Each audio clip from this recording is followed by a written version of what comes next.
Okay, let's do it. And whenever you're ready, be goofy. Go. Yeah. Let's see.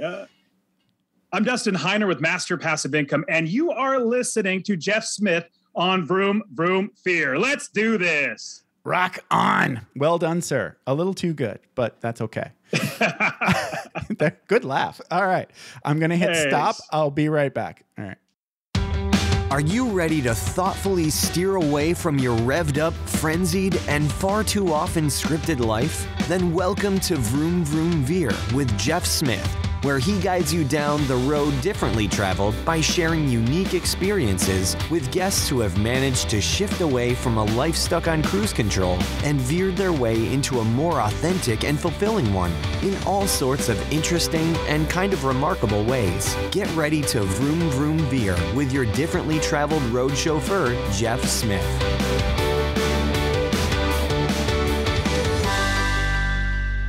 Dave Jackson, thank you so much for being on Vroom Vroom Veer, and welcome to the show. How's it going, man? Oh, I'm doing great, having fun playing in a blizzard, and ready to have some fun. Ready to rock and roll. Yeah, you were telling me about like ice skating on wheels.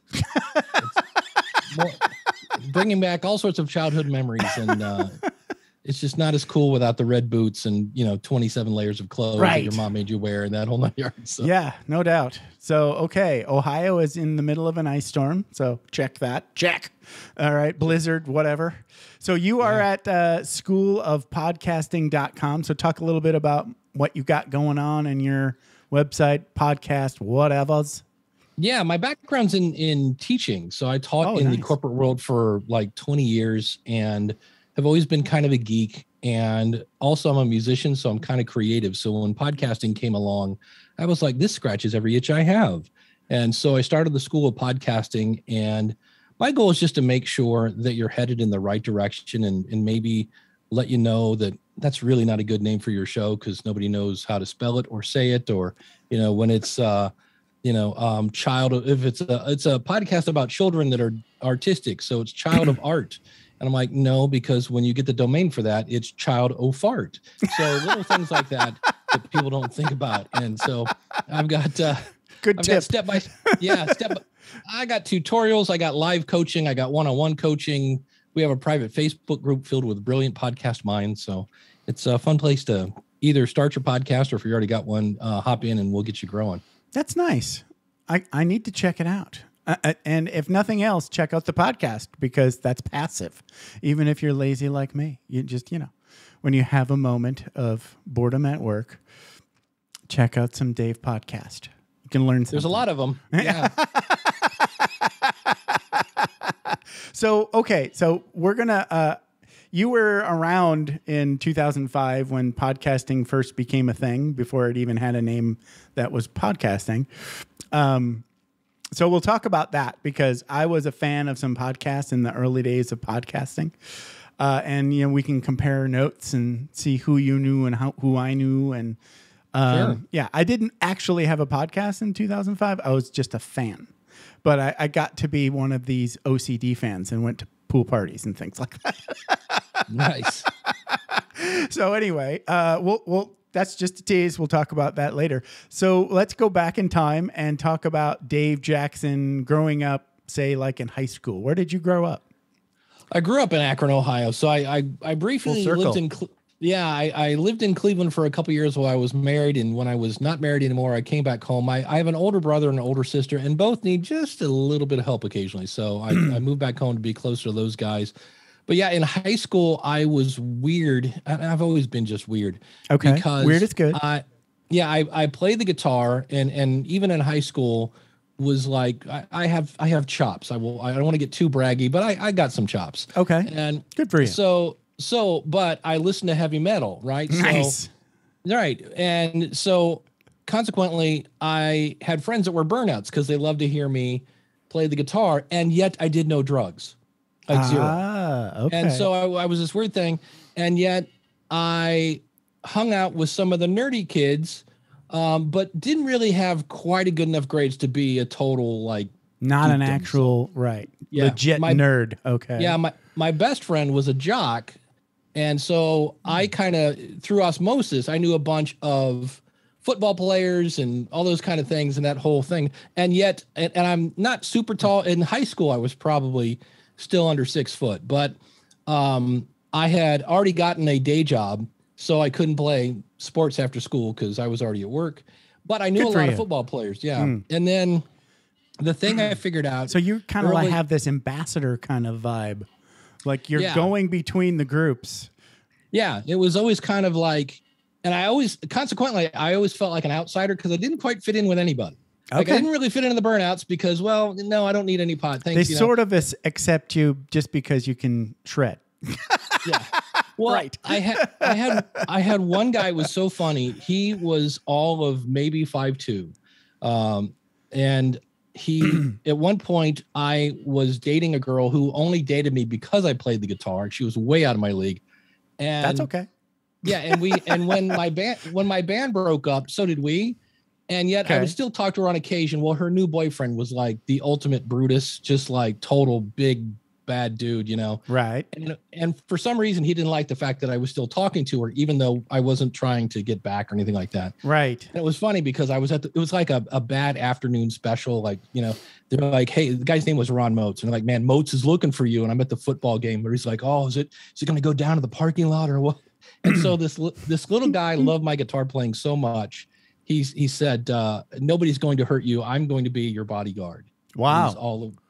And so, and he also knew the big bad wolf in this case. So he went over and said, look, dude, they're cool. Just like chill out. But I just thought it was funny because everybody's like, dude, if Ron Moats comes to kick your butt, you're, you know, I'm not a jock. So right. My muscles are not Ron Moats level. So that was kind of fun. High school is just so hilarious. It's hilarious while you're doing it, but it's only hilarious now, right? When you're like 50 something, right? And you're like thinking back, well, and at the time that was serious. You didn't want to get your ass kicked. That was serious. Yeah. Right. Yeah. I was like, holy cow. And it's so different now. When I was married, I had step teenagers and they were great kids, but it was so weird because they were both in the band, like the high school band. And when I was in high school, you would get out of the football game and we would literally invade the McDonald's. We would just take it over. Right. I remember those days. Yeah. So you're all, you know, everybody's connecting.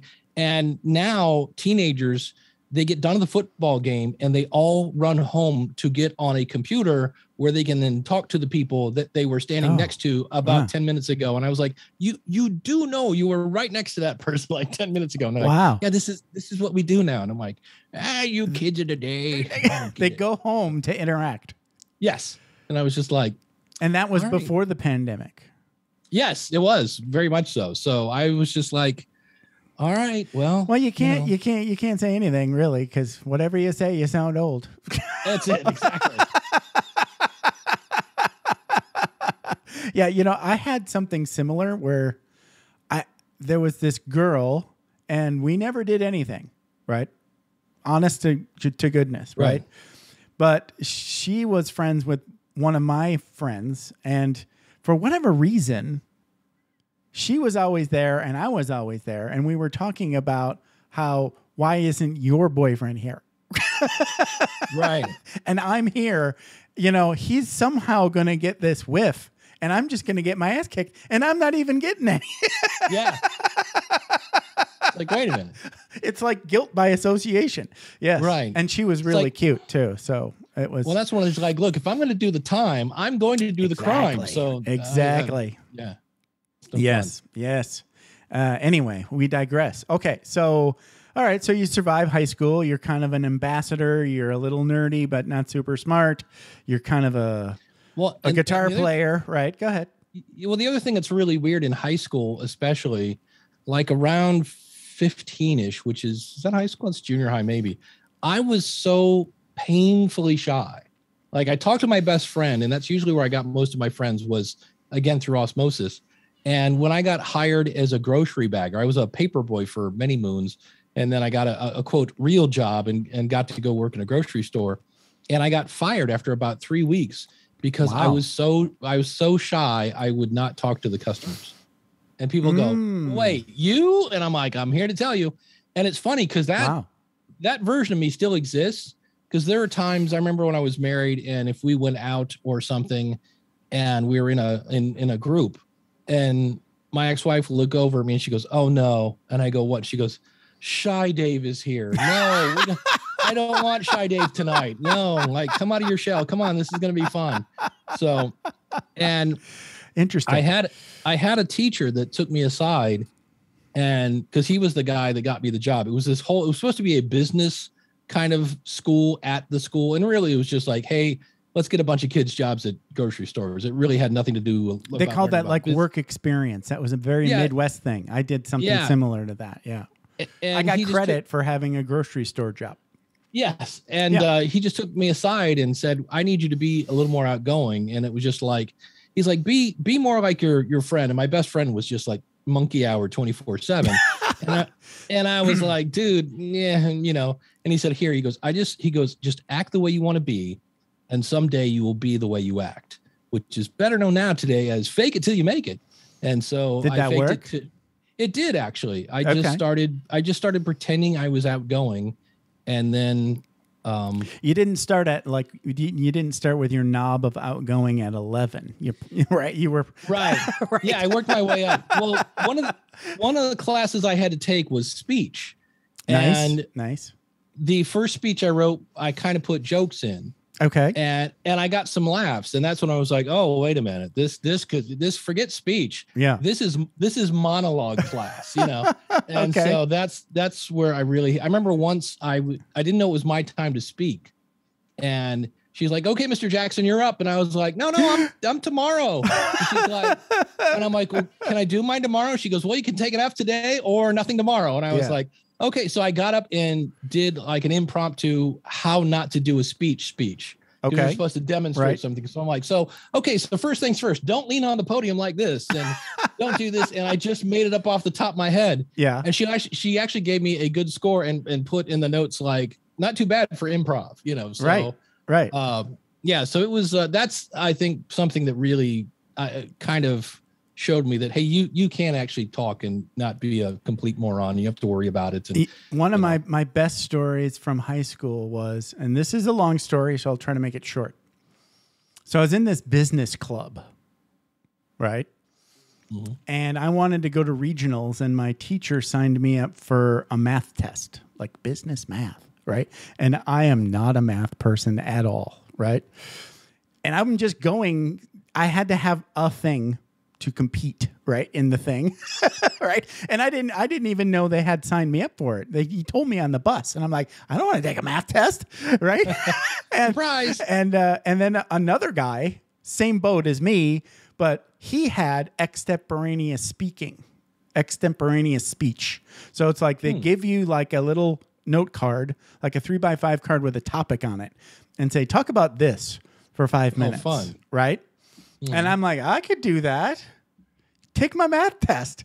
So we swapped places, and we just went and told So we did our thing, right? And then we get to the end, and we both won. There you go. So we had to go admit it, right, to our teachers. We were like, oh my God, we won. He did really good on his math test, and I did really good at the extemporaneous speech. But we're like, no, you signed us up for the wrong class. Yeah. Anyway, it was pretty funny. Okay. Great. So, all right. So after high school, you go to college or no, or what happened after high school? No, at that point, I always tell people I was like a 5-year-old hippie. Because my brothers and sisters, my brothers and sisters were older than I was, so I got hand-me-down Beatles and hand-me-down. Like I was the only person in first grade. I'm 56. I'll be 57 next month. I think that's how that works. Yeah. And when I was in when I was in first grade, I was the only kid who knew who Jimi Hendrix was when he died. Oh. Because my brother had kind of turned me on to it. And so I've always been this little hippie because, number one, I wanted to be my older brother because he was just the coolest guy on the planet. So, so I kind of had that going on. And so when I got out of high school, there was a part of me like, I don't want to go work for the man and wear a suit, And at that point, I had been working at the grocery store so long, I thought I was making decent money, which for 1985 or 4 or whatever it was, wasn't bad until I then moved in with my brother and I realized just how much money I really wasn't making. Right. I mean, we had a lot of fun, and the grocery store went out of business, and that's when I went to college, and it was fun because you have to decide what you want to be when you grow up. And I always kind of was a tech guy, and my dad was a guy that worked on computers when they took up the size of a room. Oh, and there nice. were always like tube testers and stuff, and I would take stuff apart. Wow, and that's going way back. Yeah. And so I was like, oh, I think I'll be a technician. I want to fix stuff. That'll be fun. So it took me 4 years because I had to put myself through college, and I was working as a car hop, which was fun. And so it took me 4 years, but I got an associate degree in electronic engineering and realized about halfway through the degree, the last thing I wanted to be was an engineer. I don't want to be the guy that designs the stuff. I want to be the guy that fixes it. Okay. And so they said, oh no, you can use that degree to fix stuff. So I did. I got a job right out of college, which was great. And I was fixing copiers, which was great because I got to wear white shirts with a black tie. Because, when you're around a lot of toner, you want to be wearing white. That makes so much sense. And so I did that for about 2 years. This is before it's GPS. Not a bad gig. Yeah. Yeah. It wasn't. Let's back up for the young folks. What's a car hop? Okay. A car hop is a waiter. There were no. Okay. So drive-in. Yeah, drive-in restaurant. Okay. So you would hop out to the car with their stuff. Yeah, and it's the great thing about if that had been in Florida, I'd still be a car hop. That was a great job. A very thin line between prostitution and car hop, because I would run out to their car, and I'd hear whatever music. Stevie Nicks or something like that. And I'd be like, hey, how's it going tonight? Oh man, is that Stevie Nicks? Oh, I love Stevie Nicks. Yeah. Oh, she's so awesome and great. Next car I walk to, hey, is that whatever DMX? Oh, I love that guy, man. He's one of my favorite.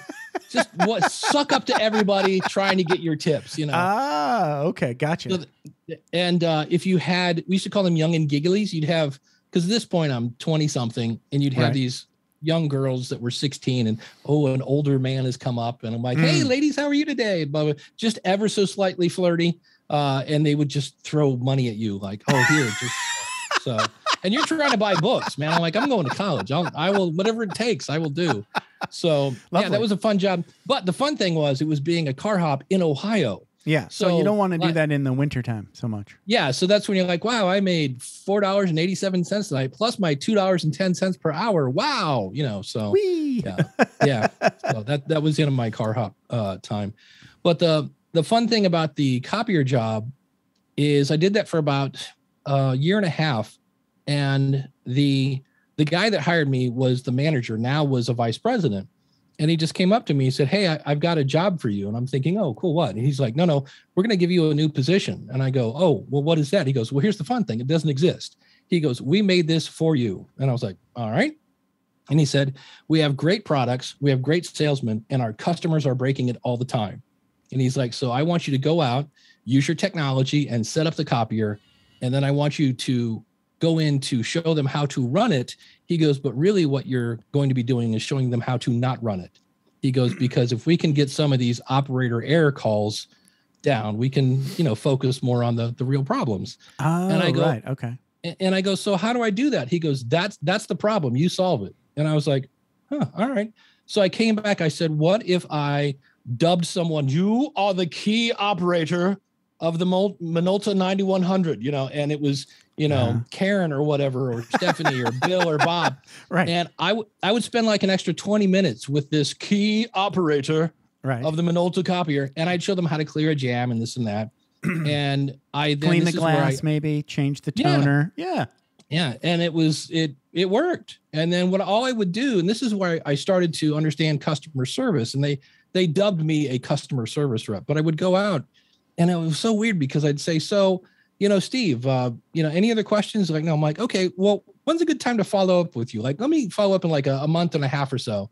And he's like, okay, that'd be great. And I'm like, what's a good time to call? He goes, well, usually Wednesdays. And I'm like, oh, morning or afternoon? He's like, I don't know, like around 10. I'm like, okay. And I would go to my calendar and I would write down the month I have to call Steve. I would then call Steve in a month and a half, and Steve would like fall out of his chair on the outrageous customer service because I did something I said I would do. Yeah. So true, right? Yeah. And this is when computers are now, being more, Palm Pilots were big back then. Okay. And so this is like in the 80s still? Yeah, probably. Yeah. Late 80s, early 90s. Okay. And computers not really a thing really so much in the office. The computer was there, but they weren't networked yet. Yeah. Yeah. Right. Actually, that's a good point. So, right. So everything was on a floppy disk and And so that worked. And then they said, well, do you know anything about computers? And I was like, well, I used one in college. I used to type my papers on it. Yeah. And so I became this like Microsoft guru. And I quit doing the copier thing and started teaching Microsoft Office for a bunch. Oh, wow. And at one point they made me the head of the training department. And that's where I learned a very good lesson for me. And that is, I am not the queen bee. I do not want to be the queen bee. I do not want to babysit. Right. I am the worker bee. Get me down there and working with the troops. And so I got to go back to that. But the interesting thing about this company, they had like 5 different divisions. And by the time I had been there 10 years, I hit all 5. And I worked for a while in another division where I would go to different newspapers. Like I got to go to the Chicago Tribune and the LA Times and all these different places. Wow. And I would train them how to run these scanners that were probably the size of your love seat. Right. And it was really, really cool. You put all these coupons and stuff on it. You'd scan them at like ridiculous DPI. And then our software that my company wrote would say, put this one on page 6, put this one on page. Oh, wow. Whatever. That's handy. It was really cool. So I did that for the longest time. And then the fun part, after winning Employee of the Year, literally the next year I got laid off because they moved me into a product called, it doesn't matter. It was somewhere software program that, it was meant to be kind of a customer service thing. You put it in, like I could put in a new customer and it would automatically email them a welcome email and all this other stuff. Like a customer relations database kind of thing. Yeah. Okay. And again, the dreaded Palm Pilot was starting to gain popularity. And somebody said, well, can I run that on this? And I'm like, it's really meant to be on a PC, but being the nerd I was, Goldmine, that was the name of the software. And okay. I figured out how to run Goldmine on a Palm Pilot, which took all the ease of use out the window. And so halfway through that rollout, one of the board of directors, who was also a salesman, said, I'm not using this. I'm sticking with my shoebox and 3x5 cards. Right. And so, and that slowly spread across the company to where it's like, yeah, we're not doing Goldmine anymore. And I went, okay, well, great. What am I doing then? And they went, oh yeah, we didn't think about that. And it was like a bad game of musical chairs. Right. Suddenly they don't need you anymore. Yeah. And so it was really weird because at that point, Survivor was really popular. Okay. And they for a while I was like the Excel guy, and I would just go to different departments and do Excel and the whole time. And wow, what was really cool is the one guy that hired me pulled me in his office and he said, hey, I heard you might have an offer to go to Gateway, because at that point Gateway was teaching. For those of you that remember, Gateway was a computer company. Yeah, that their boxes looked like cows. Yes, and I got an offer to go work for them, and I had turned it down because I loved my job. And the vice president, but somebody heard about it. Yeah, and he said, "You might want to look into that." And I went, "Oh," and he goes, "Look into that." Ooh, yeah, and ouch. And he just looked at me and said, I think you have a lot of vacation left, don't you?" And I went, "Really?" And he goes, "Dude, I'm doing everything I can." I was like, "No, I appreciate it." So I took all my vacation, started throwing out resumes, and that whole 9 years. So that was the end of that job of that. But the fun thing was I had done computer-based training. I wrote my own. Yeah. I'd written manuals. I had this outrageous resume of teaching. The only problem is I didn't have a teaching degree. My degree was still in electronic engineering. Right. And so when I went to get a job, they said, yeah, you need a degree in education for us to even talk about it. Wow. And so, yeah. And so about this time I was going through divorce number 1 and was living in my brother's basement. And my brother said, well, cool. You get to figure out what you want to be when you grow up. And I said, well, I'd like to do this teaching thing. And so I went back to school then at the ripe old age of 42 to get a teaching degree, which was fun because you'd walk in and they go, oh, are you the teacher? And I'm like, nope, sorry. I did that. I finished my bachelor's degree after I retired from the Air Force. So I was like 38. Yeah. And After I finished my psychology degree, actually, it was before I finished my psychology degree, I knew I didn't want a job in psychology, but I did finish the degree. Yeah, that was me. I got my electronics degree. I'm like, all right, I've put a lot of money and time into this. I might as well get it. So, right. But, yeah, that's the key lesson from a lot of colleges. Okay, now you know what you don't want to do. That's it. Exactly. I want to go back and talk a little bit about like some of my shared experience with you. Yeah. So I graduated high school in 1987 and then immediately joined the Air Force, right? My junior and senior year in high school, I was in this kind of, I don't even know what you call it. They called it business cluster. It was a 2-hour block. Like, I think 1 year it was like in the beginning of the day and the other, it was like towards the end of the day, but it was 2-hour block of class. And I was in the computer. I think they called it data processing in my senior year. So the experience was we were seniors now. So we already been through the junior thing, right? The teacher out knew us, the seniors, and he said, okay, everybody grab a big book. You know those gigantic software books? Oh, yeah. So I went and grabbed Lotus 1-2-3 because Nice. I thought it sounded cool. And I became Lotus guy, right? Let me tell you, though, being that Lotus guy, and all I did was I just took that book and, they just have these step-by-step little exercises that you go through and you do. Right? I just kept doing that and doing that and doing that. And as you do that, okay, look, now I know how to make a formula. Now I know how to sum some columns, right? I didn't even know what accounting was, but now I knew how to use Lotus 1-2-3. And I knew how to do macros and I could automate things and it was fun, right? That served me forever. Still to this day. I mean, I still, whenever you need to do spreadsheet shit. Oh, yeah, I know how to do that. Pivot tables, baby. I learned that shit in high school. Yeah. So then in my first job in the Air Force, I get there and I see back in the corner of the office in the back behind a partition, there's 2 computers. One is a Wang word processor plugged into a daisy wheel like a printer kind of thingy. Yeah. Nice. Where they would stick letters into it and it had a dumb terminal in the secretary's office. And then another dumb terminal right there at that computer. And next to it, there was an IBM ATXT clone that was powered off. Right? And I'm like, why is that computer off? And they're like, I don't know. The finance guy came in and had it plugged in and then nobody knows what to do with it. And I'm like, well, I could play with it. Maybe it'll make a letter. Yeah. So I turn it on, right? And it's all, DOS, right? There's no Windows yet. This is 1988. I find this word processor. I think it was Office something. Not Office, but Word Perfect. Something like Word Perfect, like a DOSy kind of Word Perfect.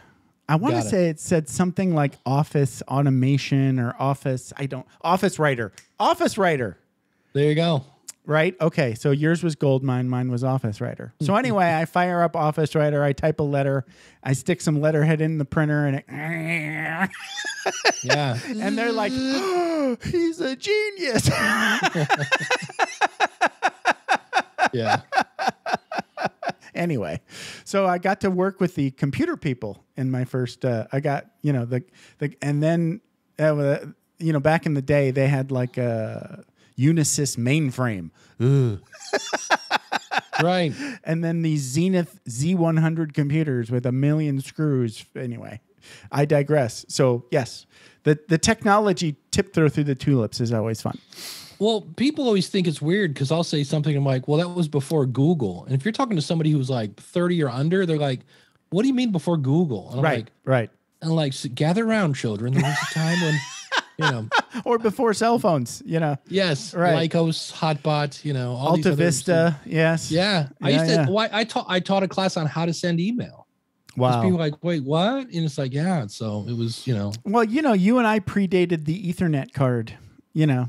Right. Well, the thing that's always freaky about that is I remember one time when I got into my late 20s, I realized like how cool my grandma was. And I would just go over and hang out with grandma. And in true grandma fashion, she's watching PBS. And there's this super grainy, like barely in like, it looks like a bad security video, and they're talking about this thing that happened. And she goes, oh, I remember when that happened. I was a teenager. And I'm like, wait, what? Because it was like a long time ago. Yeah. And she looks at me and goes, honey, you do realize I was born in 1899. And I was like, what? Wow. And so, and she lived to be like 90 something. Wow. And so in her lifetime, she saw things go from horse and buggy to space shuttle. So I was wondering, like, I mean, I barely remember black and white TV. I was way little when that was around. Yeah, me too. But, I mean, I've already seen, like, I remember, Dick Tracy used to talk into his watch. And, and I'm sitting there watching. That's so fake. Yeah. And I'm sitting there watching my stepson have a video call with his sister in North Carolina. And I was like, that's not the watch, but it's pretty close. When I had my first video call on an iPod, I think it was an iPod Touch. Yeah. I told my buddy, okay, we have arrived in the future. Yeah. It's nuts. Okay. So I know you kind of like started podcasting in 2005. So let's talk about how you got started in podcasting. Yeah, it's funny. I had already been teaching people how to make websites in Microsoft Front Page, which was horrendously horrible. But I was making websites and Dreamweaver, right? Dreamweaver was the And so I was doing, and I had a friend of mine that was I had done a website for musicians, at a newsletter about how to get more gigs and sell more CDs and things like that. So I was already doing kind of a marketing thing. And so I found this other marketing guy, and he came back and he said, hey, I was just at this big marketing convention. And he said, you know how you missed the MySpace boat? So again, dating myself. I'm like, yeah, I missed the MySpace boat. I said, don't rub it in. He goes, I've seen what the next big thing is going to be. And I go, what's that? He goes, podcasting. And I go, what's a podcasting? Right. And he's like, no, that's a verb. And I was like, and I remember I was on the phone with him and I Googled it, and there was 1.5 pages. And I was like, wait, how do you spell that again? So I type it in 1.5. I'm like, I think we broke the internet, man. Like, there's nothing on this subject on the internet. Right. And so it took me a while to. Well, they didn't even want to call it podcasting for a while. No. Right. Yeah. And so when I finally kind of hand coded an RSS feed and I downloaded this software. Wow. I downloaded the software called Juice, and it had this big giant picture of a lemon on it. And some guy named Adam Curry came out of the speakers when you installed it. And I was like, hey, I kind of know that guy. And when I actually uploaded guy, right? Yeah. Big giant hair. Of course, that's not really. He's still around. Yeah. And so I uploaded this file and then saw it come down in the Juice software, and the light bulb went off and went, oh, wait a minute. I see what this does. Yeah. And then, so I took my newsletter and just started putting it out as a podcast. And within probably like a week or two, I got a voicemail from this guy named Michael Van Laar from Nuremberg, Germany. And at this point, I'm living in my brother's basement, and he's there. And I hit play, and this is like, hello, Dave, this is Michael Van Laar from Nuremberg, Germany. And I hit stop, and I go, did he say Nuremberg, Germany? My brother's like, he goes, what is that? I go, it's voicemail. Yeah. Hello, Dave, this is Michael Van Laar. And I just kept hitting, hello, Dave, this is like, hello, Dave, this. And at that point, I went, okay, I've been telling people like, this is an antenna. It's a global audience, but that really, and so for me, and back in the day, there was a lot more audience interaction, a ton. People were dialing in because they wanted to be part of it. It felt like something. Yeah. And it was primarily, it was just all the geeks, because we're the only people that could figure out how to make one and how to listen to one. Right. And I just remember thinking, okay, wait a minute. And at the time they were saying membership sites are going to be the next big thing. And so I'm hearing podcasting and network membership sites are going to be the next big thing. And I was like, and I'd seen so many things come along in technology that I'm like, I wonder if I should start one of those. And then it would come along and explode. And I was like, I should have started one of those. So this was one that was like, okay, I'm not going to sit by this time and watch this go by and see if it works. I'm going to jump in. Okay. And so I started the membership site, and just at that point, there wasn't that much out there on podcasting. So anything that would come along, I already knew how to make videos from being a teacher in the corporate world. So I'd make these videos and throw them into the membership site, and away it would go. But the bad news is you would go to somebody who had a great blog or whatever, and you'd say, hey, do you listen to podcasts? And they're like, no, do I need an iPod for that? Right. So 20 minutes later, you finally got them to understand what a podcast was. And then they'd look at you and say, yeah, I don't want to do that. And so it was a hard sell. And the great thing about it is that I had started that because I was a waiter the first time I went to school. Now I'm going back to school, and I need something to make money, and I need to make money quickly. And the one thing I tell everybody, if you are getting into podcasting to make money quickly, go get a job at KFC. Get a job first. Yeah. It's not going to happen quickly. It might happen. It might, but it's not going to happen tomorrow. Quickly. Yeah. So during this time, it was funny because this is where my audience would say like, hey, I've recorded this thing, but like, I don't want to really do the editing thing. I just want to talk into a microphone. Right. Do you know anybody that would edit this for me? And I'd go, yeah, me. Like, sure. What are you looking? Okay. What's your budget? So I would do that. I was doing guitar lessons. I was playing in a band. I was doing everything I could. So, podcasting was just a one of my many revenue streams as I put myself through college. So were you around? I know you mentioned Adam Curry. Did you listen to podcasts or just make them? Yeah. Okay. Yeah. So as soon as I found out about it, I found Adam again. He was doing a show called The Daily Source Code. Okay. Because he's one of the guys that invented podcasting. Right. And they're like, right. The guy from MTV. I'm like, yeah, he's a giant nerd. Yes. And he had actually started a company called Pod Show that I eventually went to work for, where they would actually pay you to podcast a little bit, and they found you spots. They found sponsors for you and things like that. And that's where I had Adam on my show finally last year, and he said, "Yeah, podcasting networks are not going to work." And I'm like, "Well, why not?" He goes, "Because the whole thing is, I will go find you advertisers." He goes, "But those advertisers are looking for somebody who is safe to advertise on." And he goes, and most podcasts aren't.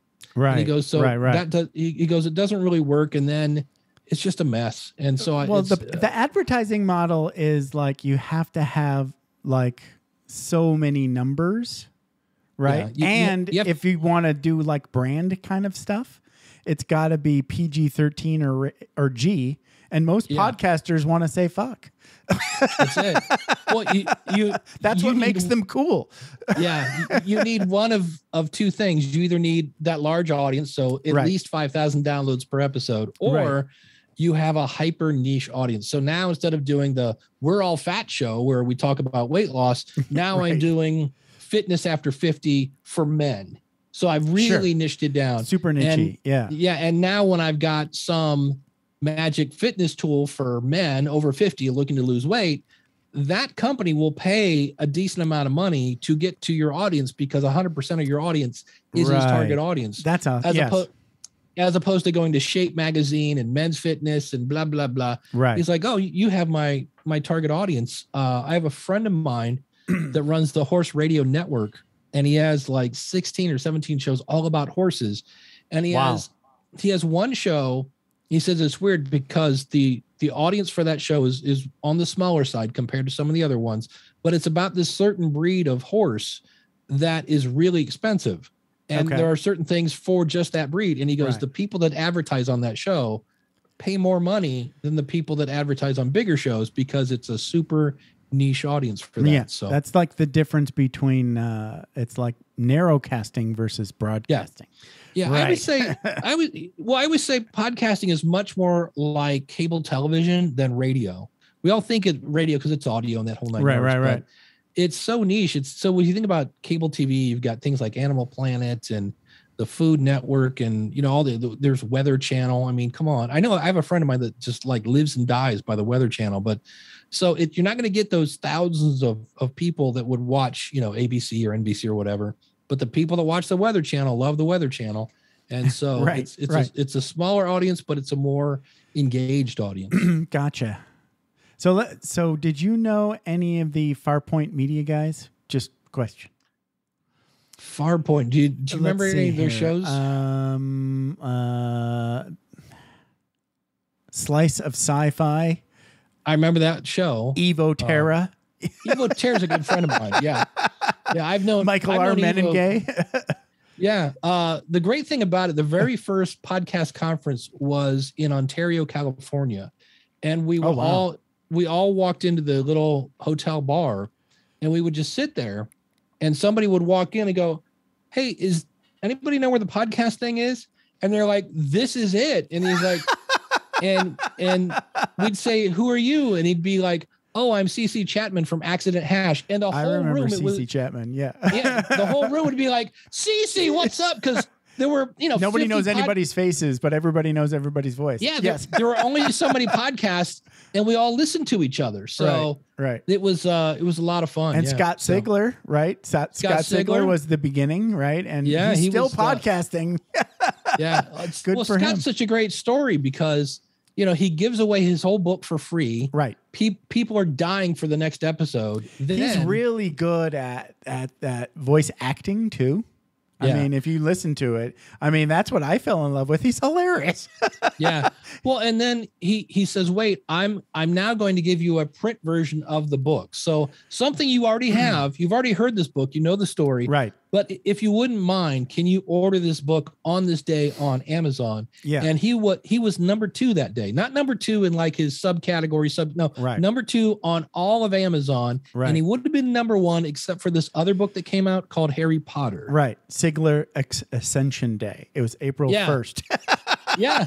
It was awesome. So I'm still an original junkie. So and I will buy all of his books for sure. And I haven't listened to the podcast in a long time just because, who's got the time? Yeah. But if he stopped, I don't know if I don't know. I should check it out. But he was one, and then Mike and Evo, and there was a bunch of people. Madge Weinstein did Yeast Radio. And, and what was great about it is she referred to herself as the bloated lesbian. And she had this total like New York, Jersey thing going on, And what was great is when podcasting first came out, we were all like, it's not radio, we can cuss. And the ratio of F-bombs to regular was pretty high on the Yeast Radio thing. Right. And what was great about it is Madge came to that first event and Madge walks in and it's a dude in a wig. Madge was a character that this guy made up. It was amazing. So, the creativity was just through the roof. Yeah. And there was a guy. Yeah, go ahead. There was the guy that used to record on his phone as he was what was called the daily download. And it was recorded in his bathroom. So if you put the 2 dots together, you can kind of figure out what was going on there. Yeah, but so there was a lot of like, let's do something that would never be on the radio. It was a lot of that was going on. Right.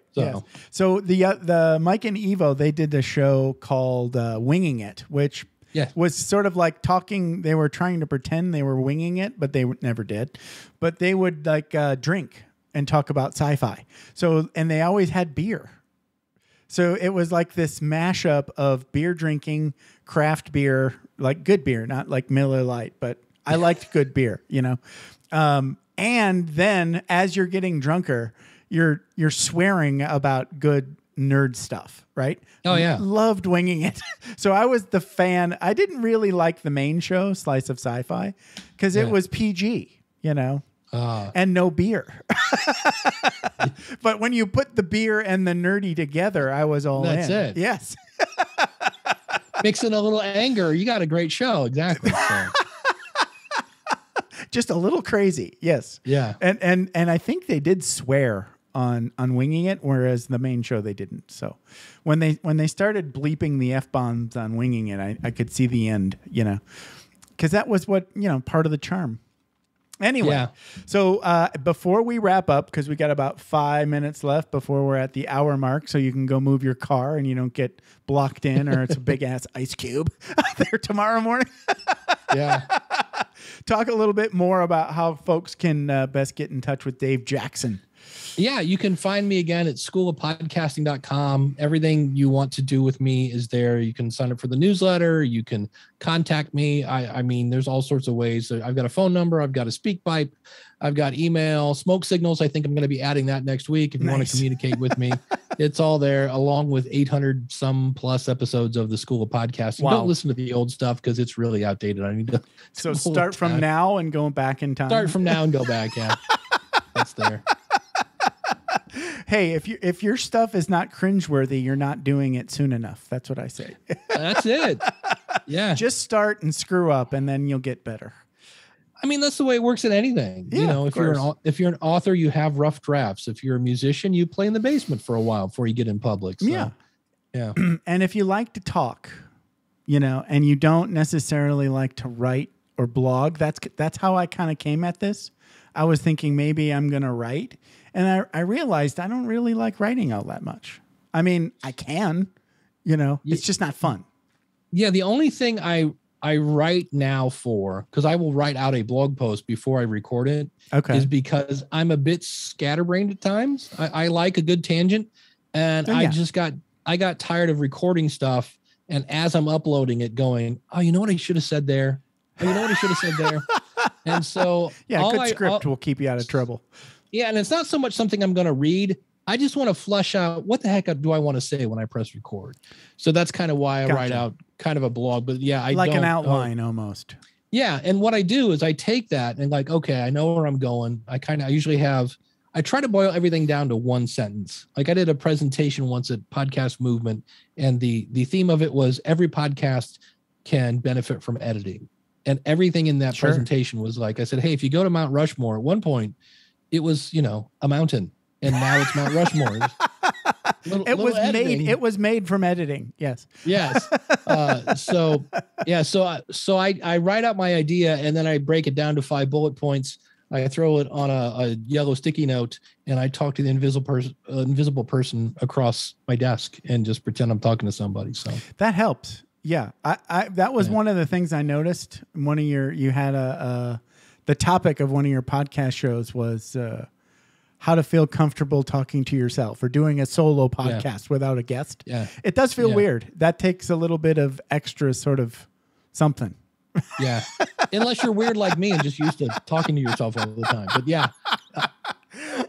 I haven't done it, to be honest with you. I don't do it. I just don't do it. I have a co-host of mine that everything he does is live and with a co-host. And I said, why is that? And it just kind of, he's like, it's just not my thing.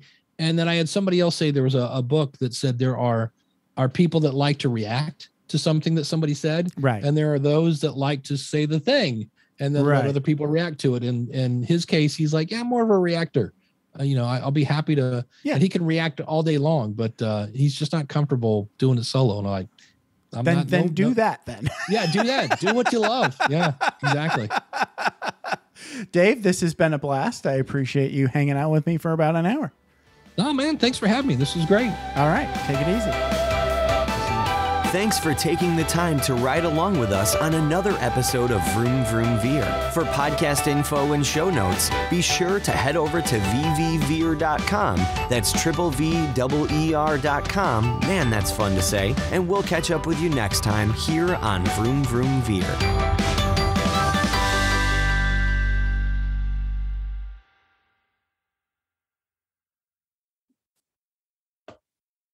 Voila.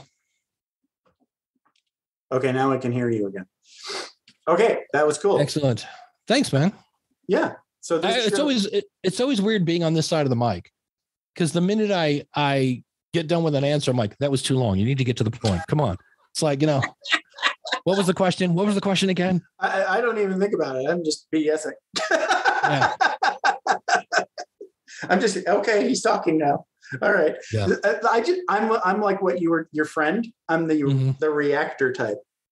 I hear things, and then I don't want to be one of those people that stop listening. Right. I'm enjoying listening to you. Right. I have thoughts. I'm like, oh, if I remember, I'm going to mention this. Yeah. Yeah. What I do, and it's just, everybody has their own thing, is I usually have like 4 or 5 questions that I want to answer, I want to ask. And then I have, again, my magic sticky. sticky note, and a pen that does not click. And okay. And then if somebody says something and I go, ooh, I want to ask about that, I would just write down a word, something that will trigger, go back and ask that. Like I had a woman on, and she could have talked about all sorts. I mean, she could have talked about work-life balance. She'd been on 2 major record labels. She was a podcaster. And first I brought her on. I said, here's why you're here. I said, because you figured out what your audience wanted, and I don't know, you gave it to them and it worked. And right. so I kind of, just so she could kind of stay in her lane. And she was talking about something, and I was asking her about being on a record label and, what does she do to get successful? And at one point she said, I just knew I had to do something to stand out. So I just wrote down the word stand out. And then I let her finish her little story. And I said, great, what did you do to stand out? So stuff like that, because to me, when it's like you're saying, you're listening, and it's great until somebody says something like, okay, I got to remember, what did you do to stand out? And then you're still listening like, oh, wait, now I got to remember stand out. And I got to remember this and that. And I'm still listening.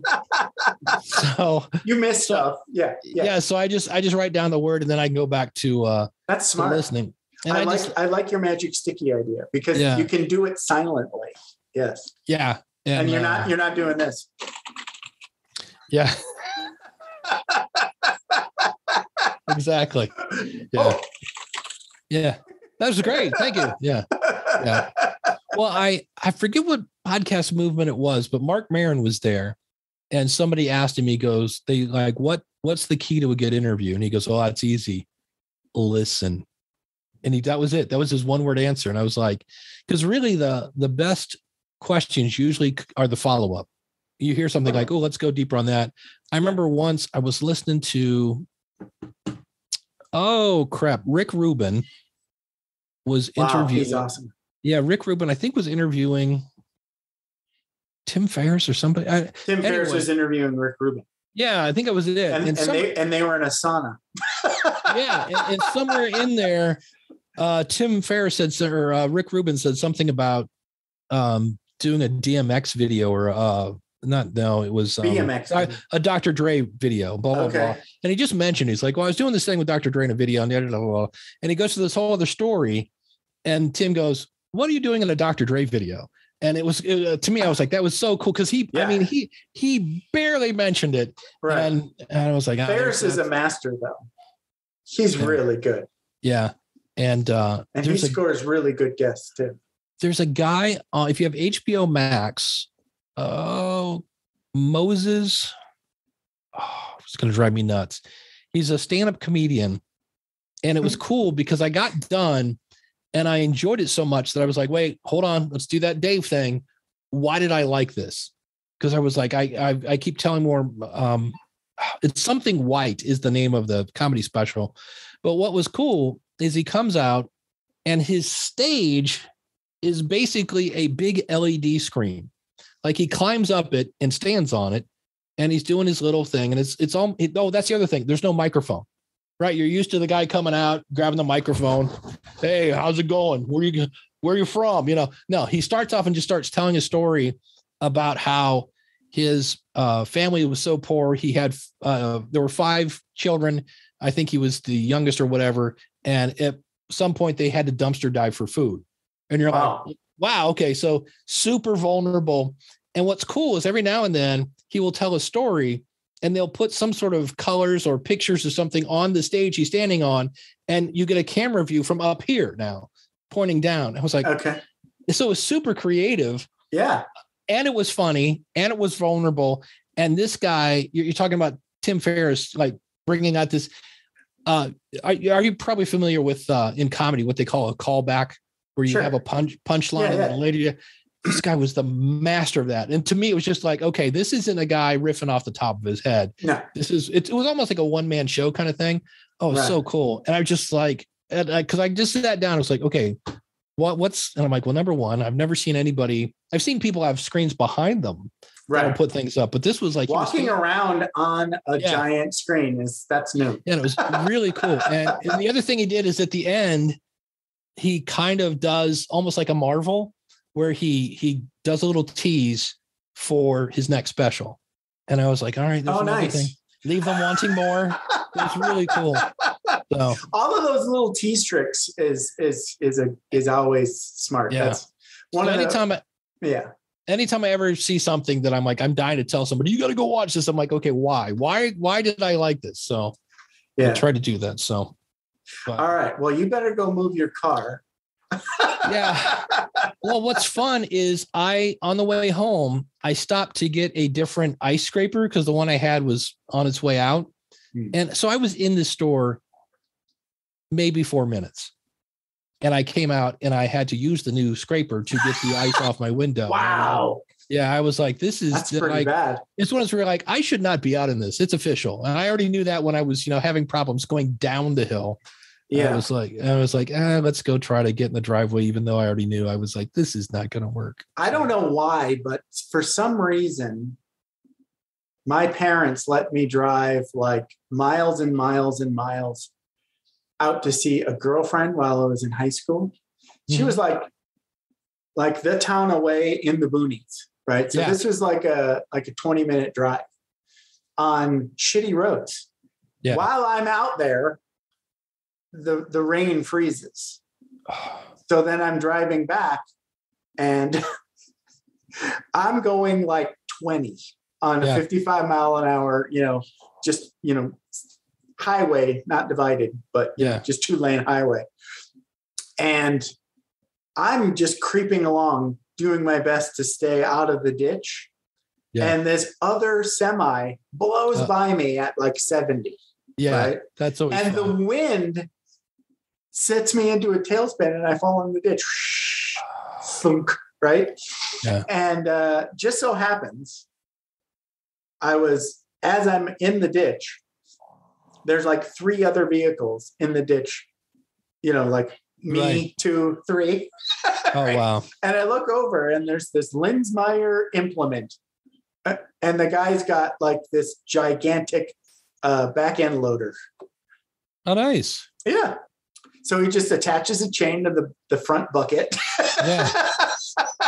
And he pulls me out first, and then he pulls the next guy out, and then he pulls the next guy out. Yeah, it was funny. Yeah, the scariest thing, I was coming home from a gig, so it's like 2:30 in the morning, and it's just super crappy out, and it was icy, and we're all like going in a line, and it's 55, but we're doing maybe 20, right? And all of a sudden, my keyboard player just does this in front of me. And at one point, I'm looking at him and he's looking at me like, oh shit, this is not going to end well. And he just kept spinning and took right off. But there was a time like we get home and we're like, dude, did you see that? And I was like, dude, I thought I was going to kill you. Did you check your pants? Yeah, just about. Yeah. Yeah. That's a good test for the shit fart discriminator. Yeah. That is. My dad was a long distance truck driver and was in Mississippi and blew a tire. And when, a couple tons decide to go right, you go right. Right. And so he goes through a guardrail and he's in the middle of like this forest and he's just knocking over trees, these big giant trees, like they're toothpicks. And he said, I just put my head down over the steering wheel. And he goes, I kind of thought I'd bought the farm. Sure. And he did. He shit himself. he revealed that many years later. But he ends up knocking over all these trees. And by the time it's done, like here's his truck and here's his trailer, except the trailer was now like this. Wow. And the top of the trailer had been smashed down. The front of it had been smashed in. He had broken a couple ribs and had a pretty bad cut on the back of his head where a tree had come through the windshield. And he gets out. Now he's in the middle of a forest at like 2 a.m. in Mississippi. He goes, you can't see in front of your face. And he said, this is just one of those where you're like, somebody likes you upstairs, Dad. He opens the door and climbs down his truck. And he's like, is this a swamp? Because that could have been an option. And he puts down, cool, I've got solid ground. So he gets out of his truck and he goes, I'm not making this up. Flashlight, because everything's rolling around in the truck. And he goes, and a flashlight came down, lands on the floor of where his feet were, and turns on. So when you're standing next to a truck, that's almost like eye level. So he grabs that and he can see the path that he's now made through the forest, except he's in the middle of Mississippi at like 3 a.m. and he walks back. Nobody's around. Nobody's around. And he walks back to the highway as another truck pulls up. I like, dude, somebody likes you upstairs. I was like, because when you see the picture of it, you're like, and he walked out of that and you're like, a couple broken ribs and some stitches in his head. But yeah, so lucky to be alive. Yeah. Yeah. That was kind of his thing. He was once on the news. His truck had jackknifed and kind of flipped over and whatever. And there he is on a backboard being pulled out of his truck. I'm like, hey, that's my dad. Look. So, yeah. I had a podcast guest. That was his gig. His claim to fame was surviving a car accident that he should not have survived. He was sandwiched. He was on a off ramp. And so he was like, here, there's a bunch of cars and a stop sign, right? Yeah. So he can't move. And then oh, geez. He got crushed into several other vehicles, right? When the first responders thought he was dead. Yeah. There's a yeah. Well, well, I should be dead. I had a deal when I was dating my first wife. She lived in the hood.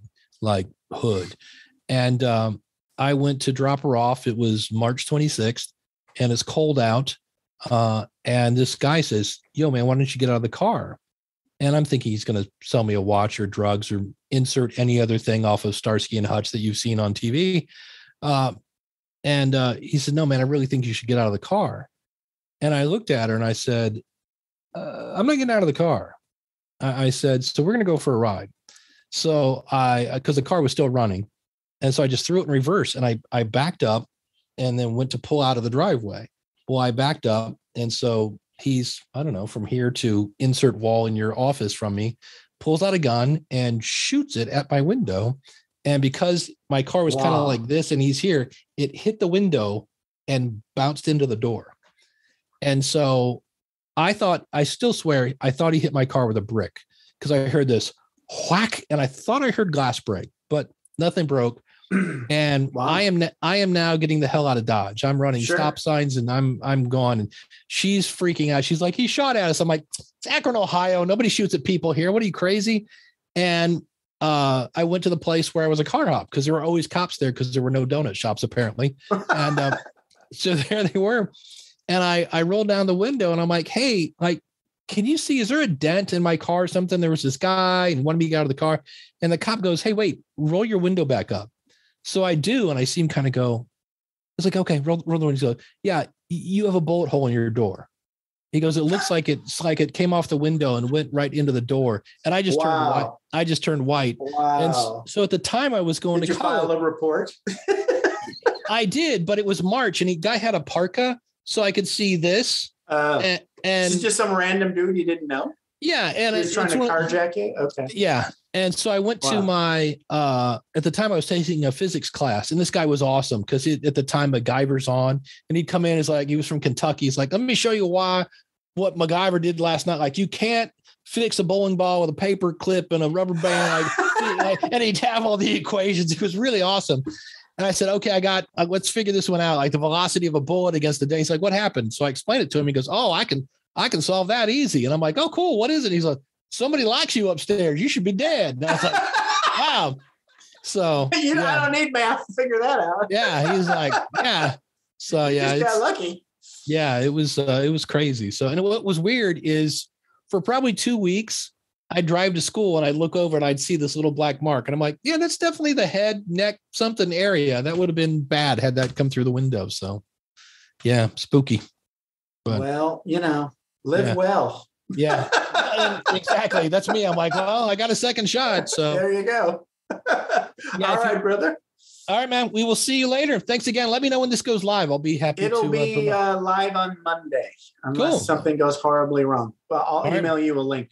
All right. And I appreciate you. I'm sorry I missed our first one. That was just plus I had technology that didn't take a giant shit in the middle of my show. So that's yay.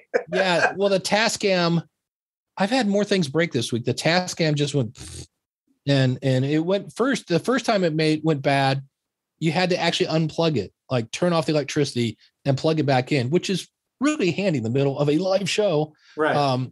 And it did that twice. And I worked with Tascam and they gave me a new one. Nice. And it did it once. And I was like, all right, I'm going to pretend that was a glitch. And then last Saturday, I'm doing that and I hit record, the red light comes on and we switch a topic. So when we switch a topic, I usually put a little marker there so I can, if I want to do any editing, and I go to hit the marker button and it's not yellow like it normally is. I was like, well, that's kind of weird. And then I'm like, okay, red light. Okay. And then I noticed that the numbers are not moving. Right. And so I hit stop and it's like, do you want to stop recording? And I'm like, sure. And I hit stop. This is again, in the middle of a live webinar thing. Right. And I go to see the file that I just recorded and there's nothing.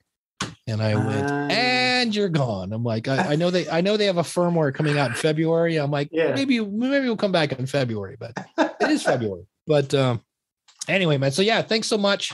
I appreciate it. And have a good night. All right. Hasta la vista. Good luck with the car. Thanks. Bye-bye.